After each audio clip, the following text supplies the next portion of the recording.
dans le gouvernement Barnier, il y avait moins de ministres macronistes qu'aujourd'hui avec le gouvernement Bayrou. Et en fait, c'est d'une tristesse absolue parce que quand je suis dans ma circonscription, je parle avec les Français et les Françaises. Ils me disent, mais qu'est-ce qui se passe? On a été voté, rien ne change. Ils admettent la défaite, mais ils s'accrochent au pouvoir. Et quand on a des profils comme Manuel Valls, c'est un traître en la matière. Il était socialiste. Traître, il a le droit de changer d'opinion. Ah, Ça arrive aussi dans plein de partis politiques de changer. On y vient, mais c'est pas bien plus que ça. En 2012, il a trahi le programme du Parti socialiste. Ensuite, il a été candidat aux élections législatives après d'abord avoir perdu les primaires, devait soutenir Benoît Hamon. Il n'a pas soutenu Benoît Hamon, il a soutenu Emmanuel Macron. Ensuite, il est candidat au municipal à Barcelone. Il s'engage à rester à Barcelone. Et il dit qu'il restera à Barcelone en 2018 et il revient. Chroniqueur sur RMC BFM. Ensuite, ça, c'est plutôt bien. Sur une ligne de CV, je vous le conseille, c'est plutôt bien. Mais je vous entends évidemment ça. Il est nommé ministre d'État. Ouais. On les voit, moi, les députés, ceux qui veulent devenir ministres. Ils s'accrochent juste au gyrophare et avoir des chauffeurs et avoir un cabinet ministériel. C'est leur rêve. Mais monsieur Valls, vous savez, dans les Outre-mer, il y a des vrais sujets sur la vie chère et ce qui se passe à Mayotte. Ça, c'est plutôt bien d'avoir un ministre d'État enfin chargé des Outre-mer. Mais quand il fait son discours, il parle que de lui. Et hier soir, il fait donc une porte ouverte de son bureau aux caméras d'LCI et TF1 pour parler que de lui. Regardez mon bureau, c'est très grave. Il y a une crise énorme à Mayotte. Le préfet vient d'évoquer 90% de l'île est détruite. En France, c'est un pays où on a une continuité territoriale. Moi, je travaille dans le bâtiment, dans l'échafaudage. On n'arrive pas à avoir des maisons avec une charpente convenable à Mayotte.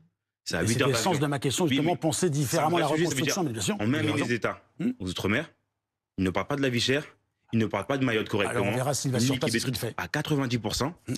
Il y a aussi, je veux dire, il y a en France, dans différentes villes, des conseils municipaux qui ont voté des subventions à hauteur de 10 000 euros, c'est très bien. Il y a des gens aussi qui ont fait des collectes de matériel sanitaire et d'urgence. Ils n'arrivent pas ensuite à envoyer ce matériel-là. Malheureusement, c'est souvent le cas. Oui, mais c'est souvent quelle que soit la catastrophe naturelle. On le déplore évidemment, vous avez raison de le citer. Il faut éviter d'avoir une communication où on ouvre son bureau pour parler de soi quand on est ministre d'État aux Outre-mer.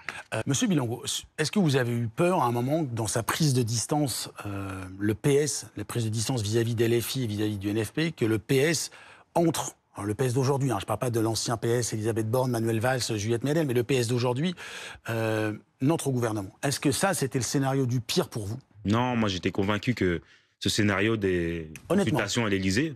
Malgré les pas, malgré les mots qui étaient prononcés. Quand ils étaient invités le premier vendredi, j'étais convaincu que mais c'est pas possible. Nous, je suis en commission des finances. On a débattu du budget. On les a vus absents, ces députés macronistes. On les a vus qu'ils n'étaient pas là. C'est impossible qu'à un moment donné, ils changent de politique, ils acceptent à un moment donné de mettre le barillet au centre, ou plus ou moins au centre-gauche. C'est impossible. On a eu des députés comme Sacha Houlié, du camp macroniste, qui ont essayé de créer un groupe sociodémocrate. Ça n'a pas fait. Donc c'est pas aujourd'hui, ou il y a 2 semaines, au travers de consultations, qu'ils allaient accepter de donner le pouvoir, de passer la main. Et comme l'a expliqué M. Journaliste du Figaro, aujourd'hui, il y a un vrai sujet parce que le président Wauquiez, du groupe Les Républicains, font une participation sans soutien. C'est inédit. Il participe au gouvernement sans soutenir le gouvernement et ça va être très compliqué pour M. Bayrou. Et c'est pour ça que nous, on appelle aujourd'hui à la responsabilité du président parce que c'est lui qui est à l'origine de tout ça. Il a déclenché une dissolution. Aujourd'hui, il met encore M. Bayrou en difficulté parce qu'il n'est pas très à l'aise, M. Bayrou, sur cette position. Et au final, il va y avoir une motion de censure qui va être déposée le 14, après le discours de politique générale. Du coup, motion de censure le 16 janvier et un débat budgétaire éventuellement en février qui va se clôturer par un 49.3 et ensuite encore une fois une motion de censure et il sera amené à tomber. Et au final, c'est quoi le problème? C'est que le président veut décider de tout, mais c'est sa démission aujourd'hui qui pourra nous faire sortir par le haut. Alors je vous entends, mais quand on regarde l'histoire des dernières élections présidentielles, Jean-Luc Mélenchon, 3 fois candidat, il n'a même pas atteint le second tour. Pourquoi vouloir à ce point-là une élection présidentielle anticipée qui, si on regarde en tout cas, alors les sondages, vous allez me dire ce ne sont que des sondages, mais mettrait plutôt Marine Le Pen, c'est-à-dire votre adversaire la plus radicale, en position de gouverner. J'ai du mal à comprendre, je me dis, moi j'aurais l'impression de servir de marchepied en déclenchant cette présidentielle. Si vous comprenez le sens de ma question, pardon. Je vous réponds. Aujourd'hui, Emmanuel Macron, depuis l'Élysée, crée le blocage. Il n'avait juste à nommer une personne issue du NFP, comme Lucie Castet, et demander à son bloc central, le bloc bourgeois, que je vais appeler comme on veut, on appelle comme on veut, Gabriel Attal, de dire de ne pas censurer.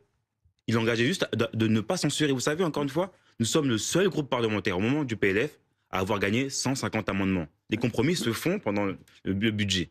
On a gagné les amendements. Il suffisait de faire ça. Mais aujourd'hui, quand on crée ce blocage-là, une fois que M. Bayrou sera censuré, qu'est-ce qu'on fait au final? Il faut ensuite laisser... Moi, je pense que les Français... Ça chance à Lucie Castet. Non, il faut laisser... Non. À un moment donné, c'est la démission de Emmanuel Macron. Il veut s'accrocher au pouvoir. Parce que pourquoi? Vous dites, vous parlez des sondages. J'entends. Sur les sondages. Mais je le connais, les Français, en responsabilité, seront faire mentir les sondages. Comme au moment des élections européennes après la dissolution, le 30 et le 7 juillet, les Français ont voté en responsabilité. Voilà. Vous revenez le 17 janvier pour voir le résultat et on verra ce qui se passe. Merci beaucoup, monsieur. Bah oui, enfin, l'après 16 janvier, c'est ce que je veux dire évidemment. Merci beaucoup, monsieur Bilanco. Merci beaucoup, Albert. Je vous retrouverai dans les prochaines minutes.